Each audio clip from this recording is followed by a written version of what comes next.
예배 에티켓. 기도로 예배를 준비해요. 단정한 옷으로 갈아입고 성경책을 준비해요. 하나님께 드릴 헌금을 준비해요. 바른 자세로 앉아요. 예배에 방해가 될 물건들을 치워 놓아요. 예배 중엔 옆 사람과 대화하지 않아요. 소리 높여 찬양하고 예배를 정성 다해 드려요. 오늘도 예배 드릴 준비됐나요?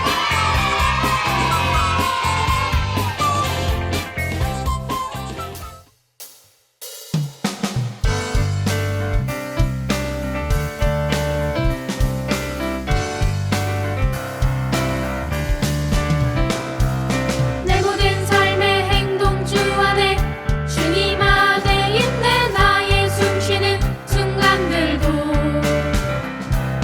내 모든 삶의 걸음 주 안에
예배드리지만 온라인으로 예배드리게 해주셔서 감사합니다.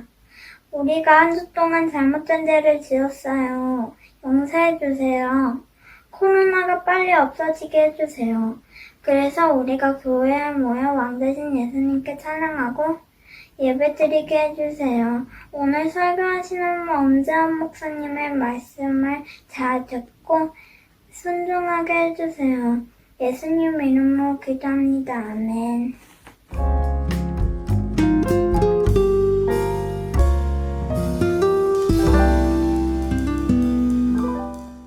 2021년 8월 2일 월요일. 오늘 날이 너무 더워서 밖에서 못 놀았다. 집에서는 누나랑 한배통 싸움을 부렸다. 화가 많이 나는데 동생까지 심술을 부려서 화가 많이 났다.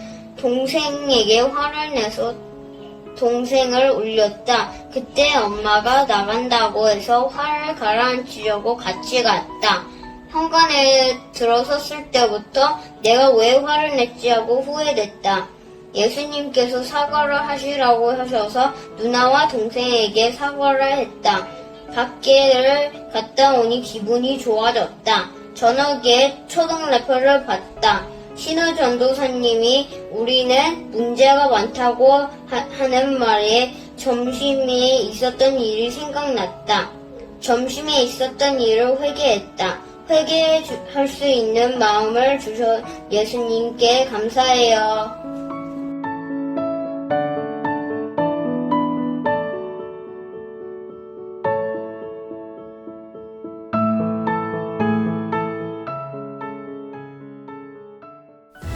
안녕하세요. 믿음의 사람들을 찾아서 리포터 김세미입니다. 오늘은 아주 특별한 마을을 가보려고 하는데요. 이집트의 모카땀에 있는 쓰레기 마을입니다. 쓰레기 마을? 무슨 뜻일까요? 모두 함께 이집트 쓰레기 마을에 가보시죠.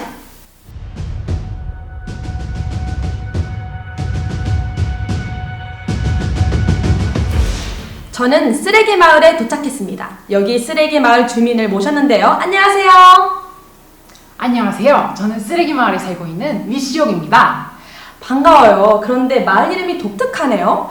여기가 왜 쓰레기 마을인가요? 저희는 이집트의 수도인 카이로의 쓰레기들을 모아서 분리수거하는 일을 합니다.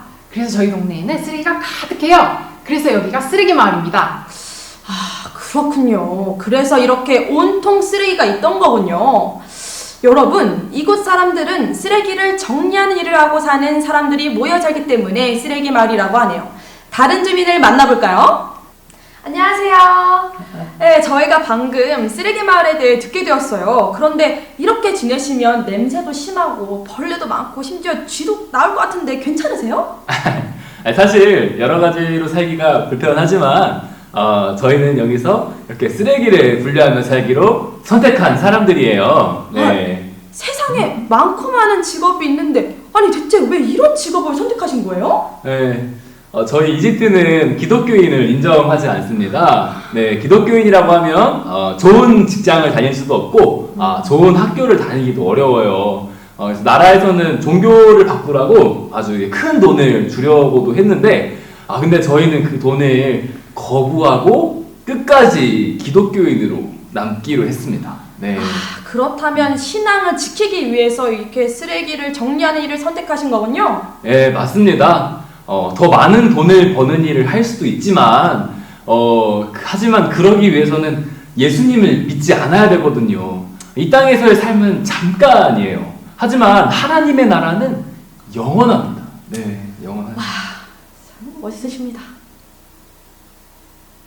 모카땀의 쓰레기 마을에서 또 다른 주민을 만나보려고 합니다. 안녕하세요. 안녕하세요. 우리 마을에 오신 것을 환영합니다. 방금 만난 분을 통해 모카땀 마을의 분들이 신앙을 지키기 위해 쓰레기를 정리하는 일을 선택했다고 들었어요. 기독교인이라는 것을 속이고 다른 좋은 직업을 가져도 되지 않았을까요? 그런 생각을 해보신 적은 없으신가요? 그런 일은 저희에게 있을 수 없습니다. 저희가 지금은 냄새나고 좀 지저분하고 좋지 않은 옷을 입고 있지만 이런 어려운 상황 속에서도 신앙을 지킨 우리에게 주님께서는 마지막 때 가장 경건하고 가장 깨끗한 흰 옷을 입혀주실 영광의 날이 있을 거라고 알고 있기 때문입니다. 와, 편하게 예배를 드리고 하나님을 믿는 것이 쉬운 다른 나라도 있는데 이곳에서 태어나고 생활하며 하나님을 믿는 것이 혹시 억울했던 적은 없으신가요? 그런 일은 저희에게 있을 수 없습니다. 이곳에서의 삶을 하나님이 얼마나 신뢰하고 또 하나님을 얼마나 사랑했는지 드러낼 수 있는 표시일 뿐입니다. 뭐 절망이나 힘든 일이 결코 아닙니다. 와, 감사합니다. 지금까지 목가땀 쓰레기 마을 사람들을 만나보았습니다. 고통스럽고 괴로운 상황이 전부가 아니라는 것을 깨닫고 영원한 하나님 나라를 볼 수 있는 쓰레기 마을 사람들의 믿음이 아주 멋있었습니다. 우리 친구들은 어떤 생각이 들었나요? 오늘 하나님께서 우리에게 주시는 말씀은 요한계시록 21장 5절에서 7절 말씀입니다. 그때 보좌에 계신 분이 말씀하셨습니다. 보아라, 내가 모든 것을 새롭게 하겠다. 내가 내게 하는 말은 진실하고 참되니 이것을 기록하여라. 또 그분은 이어서 말씀하셨습니다. 이제 다 이루었다. 나는 알파와 오메가이며 처음과 마지막이다. 내가 목마른 자들에게 생명수 샘물을 거저주겠다. 승리한 자들은 누구나 다 이것을 유업으로 받을 것이며 나는 그의 하나님이 되고 그는 나의 아들이 될 것이다. 아멘. 하나님의 말씀입니다. 여러분 안녕하세요. 네, 오늘은 도쿄올림픽이 끝나는 날입니다. 혹시 여러분 올림픽 경기를 많이 봤나요? 아마도 5, 6학년 친구들은 많이 봤을 것 같기도 하고 또 1, 2학년 친구들은 별로 관심이 없었을 것 같기도 해요. 올림픽 경기를 보면 정말 손에 땀을 쥐면서 보게 되는 그런 경기들이 있죠. 제가 여러분처럼 초등학생일 때, 초등학교 1학년일 때요. 그때는 우리 대한민국 서울에서 올림픽을 했어요. 그런데 아주 어렸기 때문에 초등학교 1학년이어서 기억에 크게 인상적으로 남아있는 것은 없어요. 그런데 제가 대학교 3학년이 되었을 때는 우리나라에서 월드컵 축구대회를 했어요. 역시 여러분이 태어나기 훨씬 전이죠. 그때는 너무 생생해요. 제 기억에. 저도 광화문 사거리에 나가서 응원을 하면서 경기를 지켜봤거든요. 한 경기 한 경기를 볼 때마다 제가 얼마나 마음을 졸이며 봤는지 몰라요.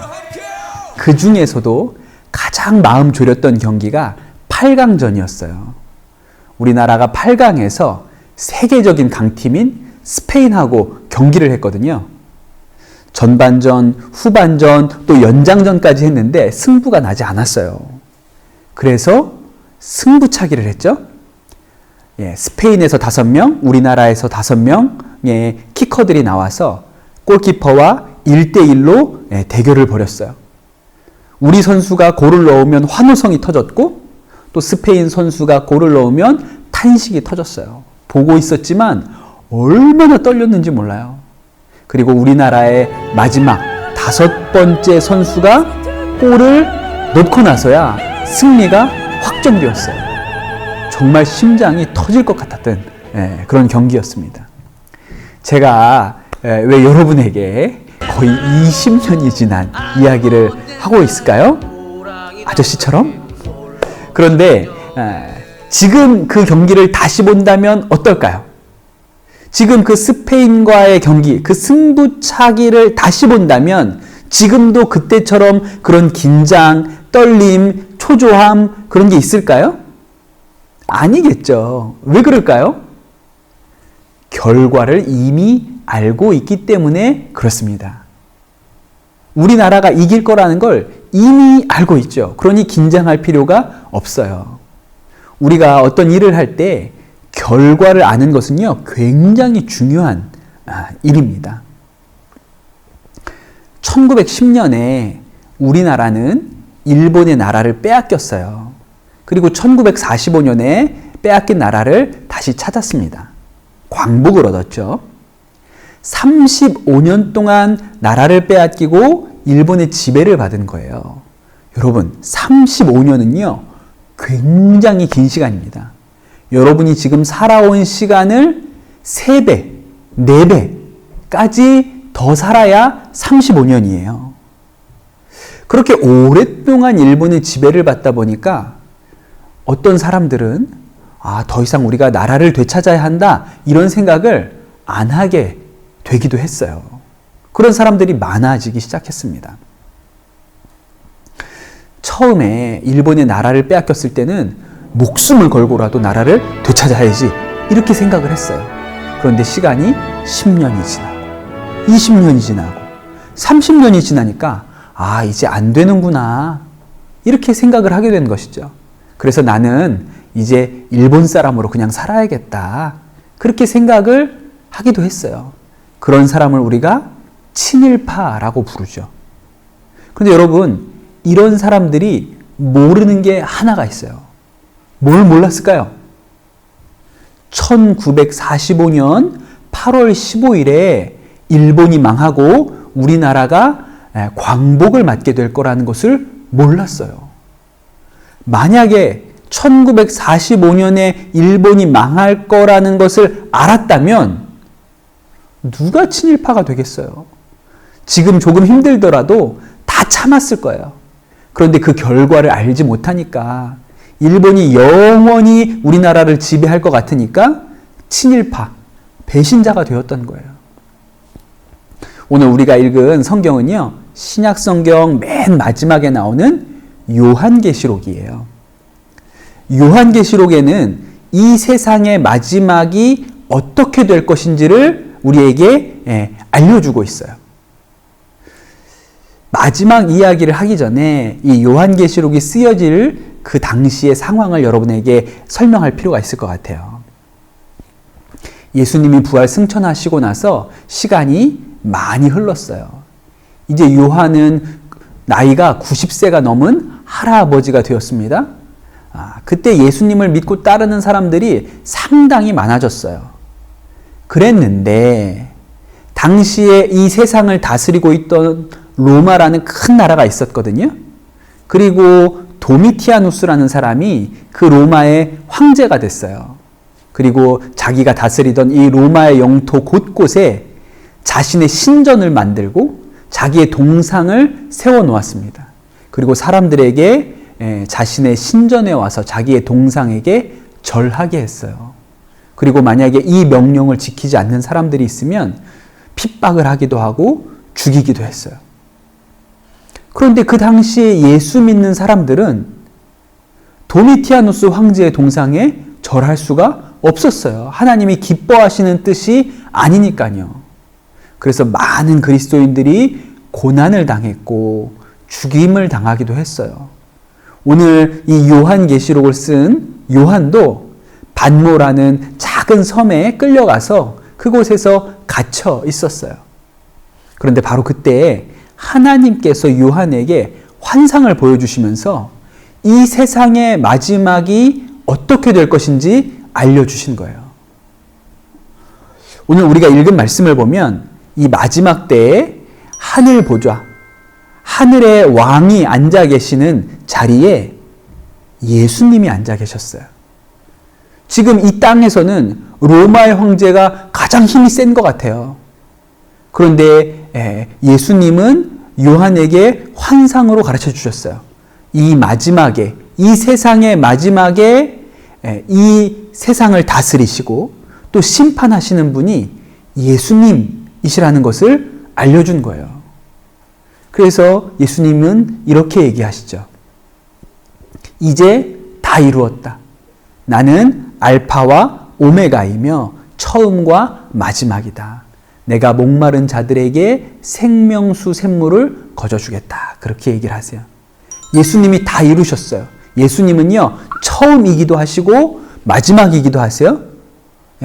예수님이 최후의 승리자이시고 예수님이 이 세상을 다스리시는 왕이세요. 마지막에 그렇게 될 거라는 거예요. 모두가 그것을 알게 될 거라는 거예요. 그러면 여러분, 우리는 어떻게 살아야 할까요? 오늘 로마 황제의 핍박이 무섭기 때문에 예수님을 모른다고 해도 될까요? 우리가 예수님이 오시지 않을 거라고 생각해서 마음대로 살아도 될까요? 그렇지 않은 거예요. 마지막에 진짜 세상을 다스리는 왕이 예수님이시라는 것을 안다면 누구도 그렇게 살지 않을 거예요. 끝까지 믿음을 지키고 승리하는 사람이 되겠죠. 지금 우리가 사는 세상은 이렇게 비유할 수 있어요. 이제 일제강점기로 다시 돌아가 볼게요. 육지에서 멀리 떨어진 작은 섬이 하나 있었어요. 이 섬은 일본에서 파견된 관리가 다스리고 있었죠. 그리고 그 관리에게 그 섬에 유일한 전화기가 한 대 있었어요. 섬 밖에서, 육지에서 오는 소식은 오직 이 전화기를 통해서만 들을 수가 있는 거예요. 그런데 이 전화기를 통해서 1945년 8월 15일에 일본이 망했다는 소식이 전해졌어요. 일본인 관리가 그 소식을 들었죠. 그럼 어떻게 할 것 같아요? 동네방네 조선 사람들에게 일본이 망했습니다 라고 가르쳐 줄까요? 아니요. 절대 그렇게 하지 않죠. 이렇게 할 거예요. 아무 일도 없는 척 거짓말을 할 거예요. 여전히 일본이 승승장구하고 있다고 사람들을 속이겠죠. 그리고 조용히 자신이 그 섬에서 모은 모든 재산을 다 챙겨서 섬에서 도망갈 준비를 할 거예요. 그때까지 계속 거짓말을 할 거예요. 여러분, 마귀는 사람들을 속여요. 어떻게? 끝이 없다고. 그러니 네가 하고 싶은 대로 마음대로 살아도 괜찮다고 속여요. 그러나 여러분, 성경은 우리에게 진실을 가르쳐 주죠. 반드시 마지막이 온다고 가르쳐 줘요. 그리고 그 마지막에 최후의 승리자는 예수님이라고 가르쳐 주는 것이죠. 그래서 우리는 이 세상에 어떤 어려움이 있어도 끝까지 예수님을 믿을 수 있어요. 이렇게 끝까지 예수님을 믿는 것을 소망이라고 해요. 여러분, 바라기는 우리 선한목자교회 어린이들이 이 세상에서 예수님의 최후 승리를 믿는 그런 소망의 사람들이 되시기를 축복합니다.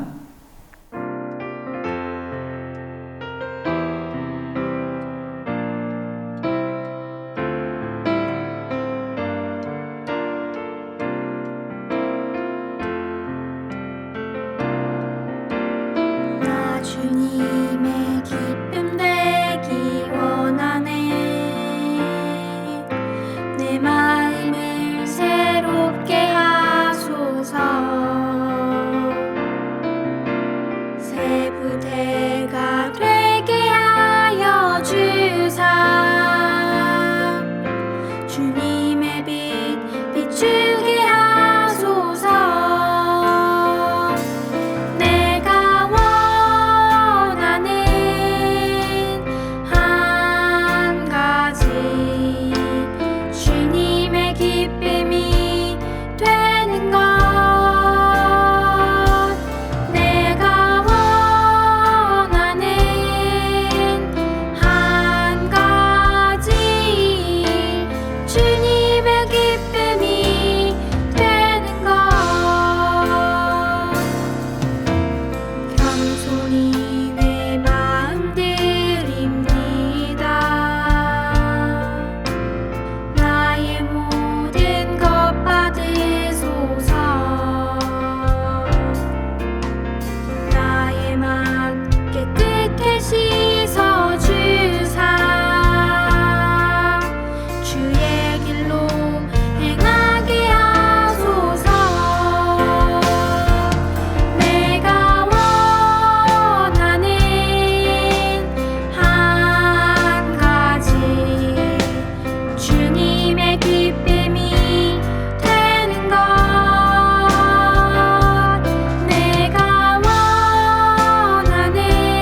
우리 함께 기도합시다.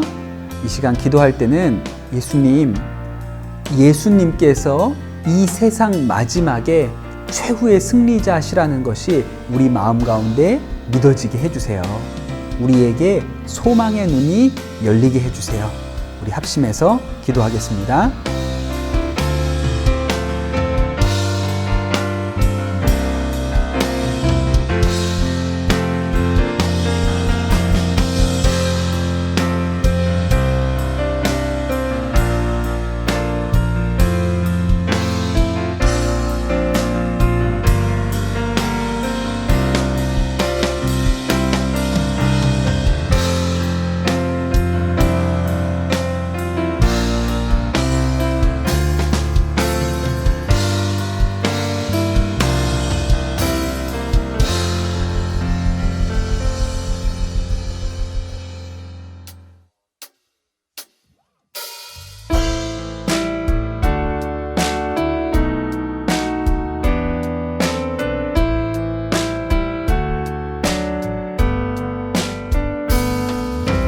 가장 소중한 마음을 하나님께 드려요.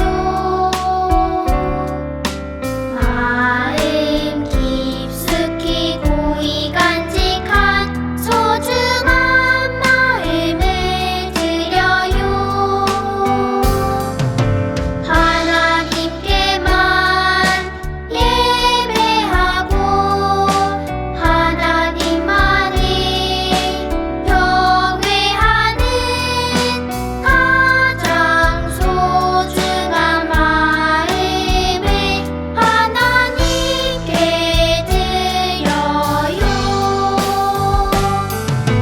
하나님께만 예배하고 하나님만을 경외하는 가장 소중한 마음을 하나님께 드려요.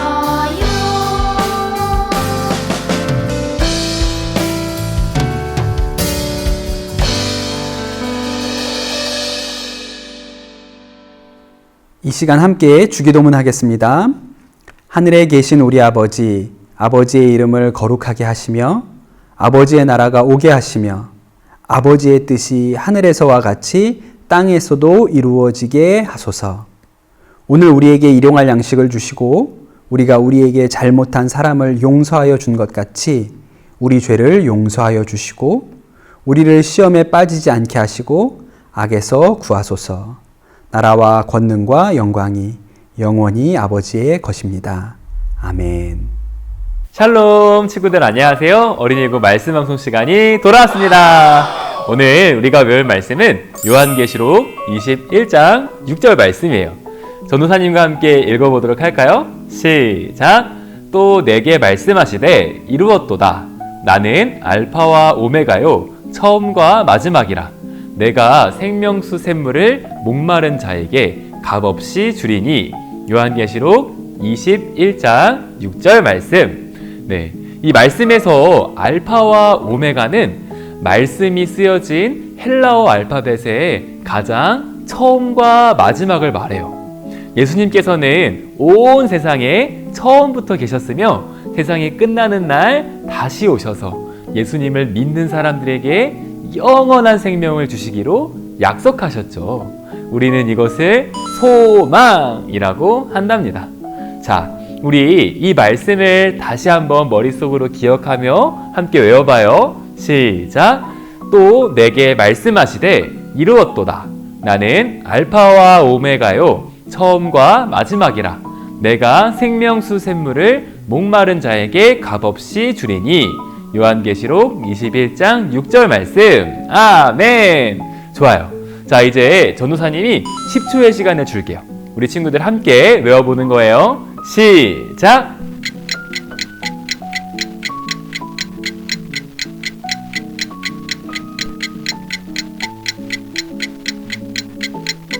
땡! 좋아요. 이제 말씀이 가르쳤어요. 전도사님과 함께 한번 암송을 해볼까요?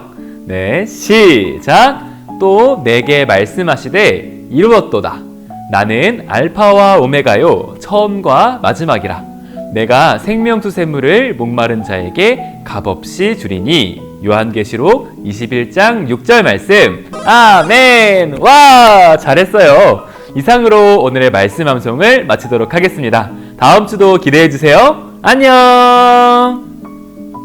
짠! 광고 시간입니다. 이번 주 어린이국 소식은 어떤 것이 있을까요? 첫 번째, 등반 어린이 소식입니다. 유년 1부 1학년 3반 유한별 어린이입니다. 한별이와 함께 예배드리게 되어서 너무너무 기뻐요. 한별이의 등반을 축하합니다. 두 번째 소식입니다.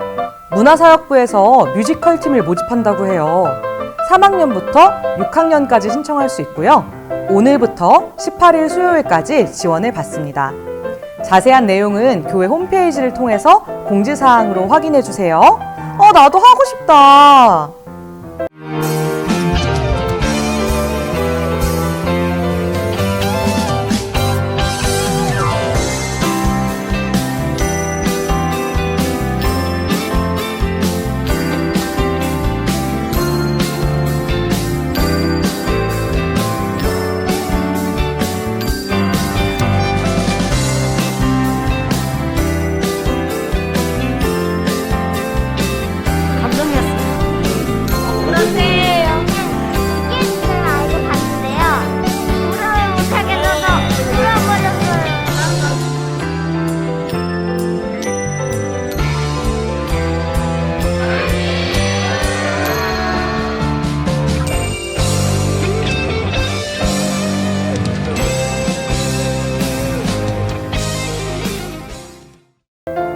세 번째, 온라인 예배 안내입니다. 우리 친구들 집에서 예배 드릴 때에도 예배 시간에 맞춰서 복장을 갖춰 입고 성경책과 헌금함을 준비해서 정성스럽게 예배 드리고 있죠. 전도사님도 우리 친구들을 만나서 예배 드릴 날을 기다리고 있어요. 그날까지 집에서도 하나님을 기쁘시게 하는 우리 친구들 되길 바랍니다. 자, 그럼 이제 줌 분반으로 가볼까요?